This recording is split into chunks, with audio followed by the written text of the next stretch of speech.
Just 3 years ago, the world was shaken up by a political earthquake that's far from over yet. Out went the Shah of Iran, in came the Ayatollah Khamenei, his mullahs and his fanatical Muslim followers, all ready to do some pretty amazing things in the name of Allah. Wholesale executions, the taking of US hostages, bombings and counter-bombings, and war with neighbouring Iraq. The headlines portray some kind of Dark Ages orgy, a place too unsafe for foreign visitors. The fact is that for some months, most Western news teams have been banned, but we were able to get in to see for ourselves. Iran marking the 3rd anniversary of its bloody revolution. Allahu Akbar, astaghfirullah rabbi wa atubu ilayh. Maliki yawmiddin.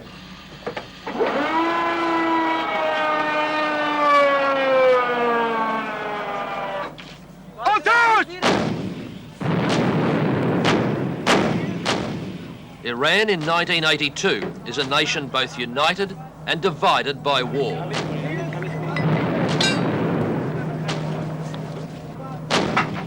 It's a war being fought on 2 fronts.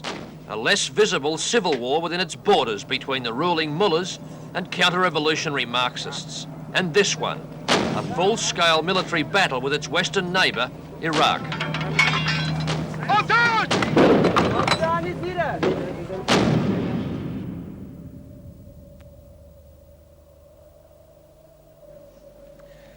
It's just after dawn, and not all that happily, we spent the night here at the front in this province called Bastan, which is apparently a region that changes hands quite regularly. The heavy artillery fire that we saw here last night was aimed at Iraqis who are being held down only a few kilometres away from here.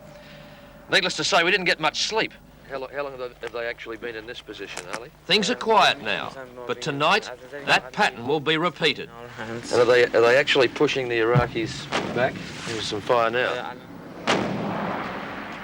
If this officer had to explain to someone like myself, an outsider, an Australian, why he was fighting this war, what would he say? First of all, we fight for Islam and for the sake of Islam.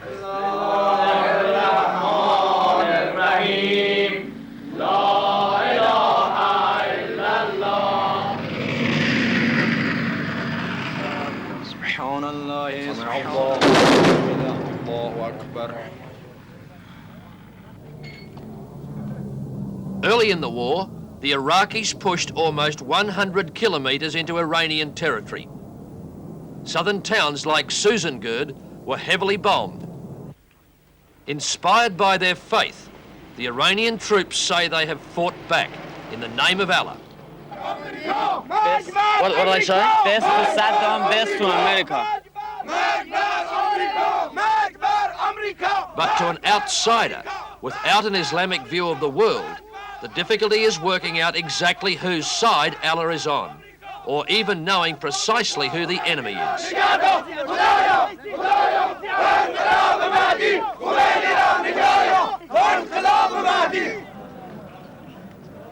These men are definitely the enemy.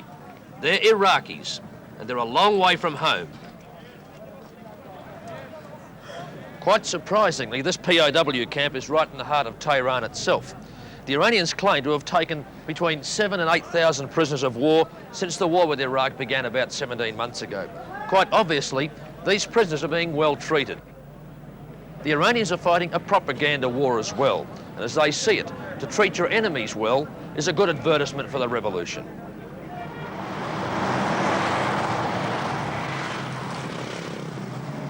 These typical pictures of daily life in Iran are not such good advertisements for the revolution.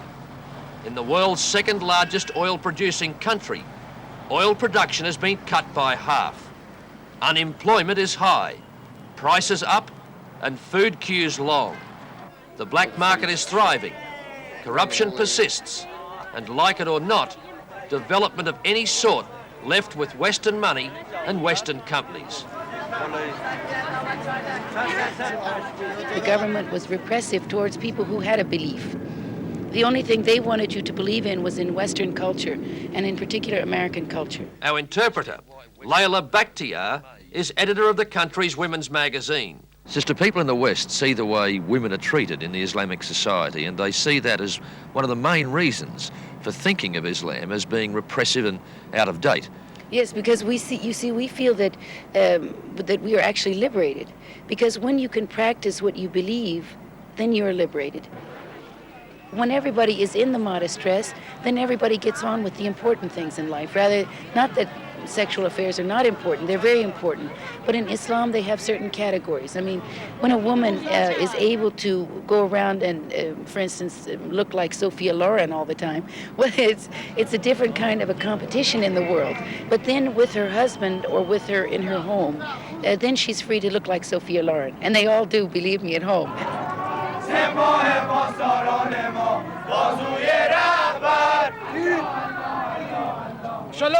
Post-revolutionary Iran is gripped by an atmosphere of suspicion and spying. Idle chit-chat is rare. Conversation about politics almost non-existent. What's he concerned about, Ali? The result are self-appointed vigilantes like these, who take it upon themselves to check out anything or anyone. A foreign television crew, for instance. Top security at one of the Shah's many palaces. This one is now the president's headquarters. It's almost a fortress with the country's leaders under constant threat of assassination. The Islamic Revolutionary Guards were unaware we were filming this check. You appear to be facing very grave social and economic problems. You're at war with Iraq. You've got high unemployment. We see long food queues in the streets and lots of unfinished buildings. These must be very serious problems for your Islamic Revolutionary government.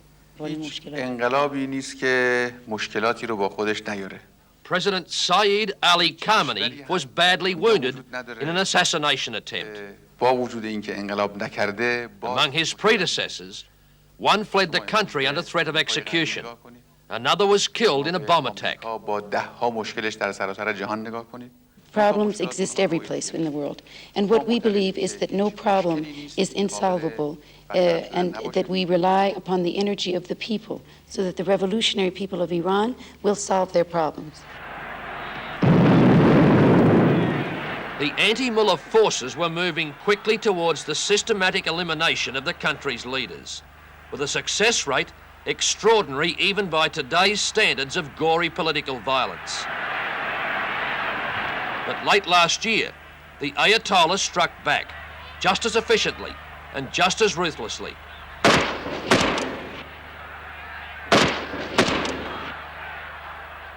Mr. President, 3 years after your revolution, you still have serious internal problems with what you call counter-revolutionaries. And Amnesty International says that you've killed executed almost 4,000 of those people, and we hear other reports of jailings and torture.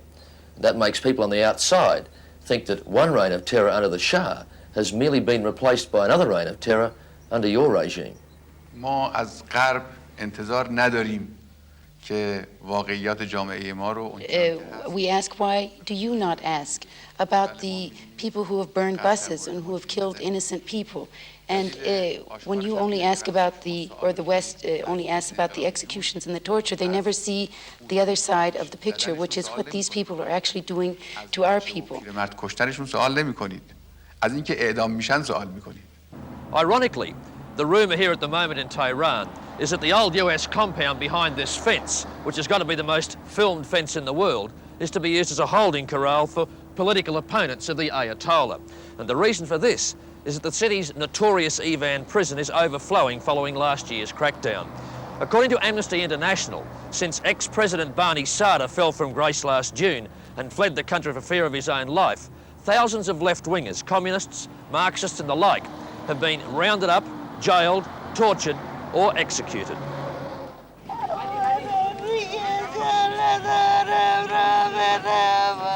During the so-called peacock regime of the Shah, tens of thousands of Iranians suffered at the hands of his secret police. Many of them wound up here, at Behesht Zara, the cemetery of the martyrs.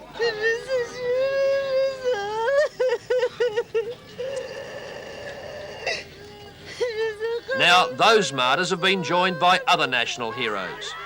People who died in the street fighting that went on for almost 2 years before the Shah finally abdicated. By soldiers and volunteers who've been killed in the border war with Iraq. And more recently, by the nearly 200 religious leaders and politicians assassinated in last year's wave of bombings and shootings. In stark contrast to graves like these, the graves of the martyrs, is that pile of rubble that you can probably see over behind me. The headstones have been smashed. And those graves are in fact the burial ground of counter-revolutionaries and hypocrites, people these days in Iran regarded as enemies of the state. We were told if we went any closer, we could find ourselves in serious trouble. Westerners look at your society and they see the way your courts administer Islamic law. And it looks to us as though your law is administered in a very brutal, repressive, even cruel way. Why are we wrong for thinking that? تصور من اینه که غربی‌ها حقایق ایران رو نمیدونن. I think that the West does not know the truth about Iran, and Islam is not at all harsh. If the world were to know that the leader, Imam Khamenei, is essentially a divine trust, and that he would not even be, you could never convince him to even kill an ant, then the world would change its opinion. برای اینکه مسائل ایران رو درست منعکس کنید ندارید.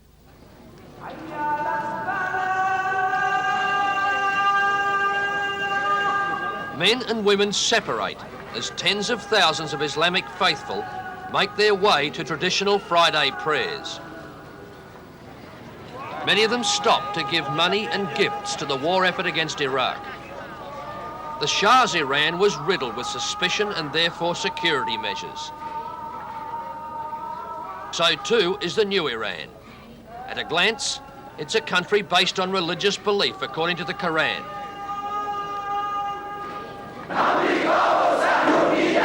Not quite so.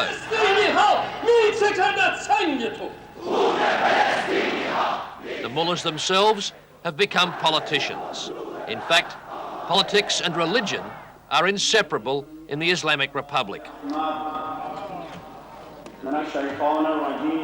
This Friday prayer leader, an Ayatollah and a member of the government, carries a rifle instead of the ancient Islamic sword. This is meant to show that he's prepared to fight and die in the name of Allah. The Imam, the Ayatollah Khamenei himself, has said that your faith, Shiism, is a school of blood and the sword, and it will remain that way till the end. That sounds very much as though the Ayatollah himself is predicting more violence and bloodshed for this country. نظر امام این نیست که بایستی حتما خونریزی انجام بگیره. If a people are faced by an enemy who is an aggressor, they must stand against that aggressor to the end, even if it means bloodshed. Now that your country's an Islamic Republic, it's anti-American, anti-Soviet, anti-Israeli, and anti-some Arab countries. Who are your friends? همه کشورهایی که در دنیا هستن غیر از اینایی که اسم بردید دوست ما میتونن باشن. All of the countries except the ones that you have mentioned could become our friends. Who is your worst enemy, Mr. President? دشمن اصلی ایران کیست؟ آمریکا. America. They talk here about the post-revolutionary effect, which really means that over the past 3 years since the revolution, it's pretty amazing that this country hasn't literally blown up in its own face. But meanwhile, this man, the Ayatollah Khamenei, remains the key. He's an old man, he's 83, and he can't last forever. But when he goes, however he goes, what happens in Iran is anybody's guess.